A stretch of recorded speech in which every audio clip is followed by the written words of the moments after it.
Okay, the whole world is in Canada or is getting there. The men and women who matter in the 20 most industrialized and economically powerful nations have a busy weekend ahead of them. Well, and on the agenda, the G20 summit serves up a warm and a bigger, more chaotic G20, tucked away just above New York State. Of course, Toronto is the next city where global leaders assemble to disagree. Siddhartha Dubey reports.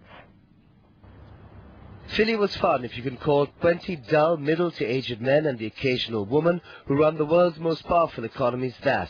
But the meet and greet aside, there was little consensus on how to kickstart the spluttering global economic engine and fund poorer nations which run the risk of missing the recovery train altogether. Back in September 2009, the G20 communiqué called for fiscal support to be maintained until recovery was firmly in place and the reduction of budget deficits. Two noble causes which should be headlined this time around in Toronto as well. In the past 9 months, Eurozone unemployment is still a big problem, while the labor market in the US continues to be depressed. Greece and its debt-ridden neighborhood is still as scary as before, and the difference now is that the United States says its economy is likely to take a hit from the mess in Europe. Two issues which have seen last-minute progress are freeing up the Chinese currency from its de facto peg to the greenback and bringing Wall Street to heel.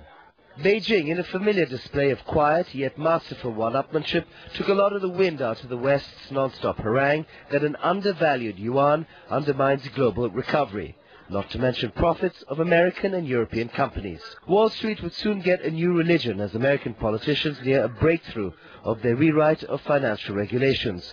The focus is on tough new limits on banks' trading activities. Plus, the man from London is new to the world stage. David Cameron's coalition government has just pushed through the toughest budget in a generation to make sure the UK does not suddenly look like Greece.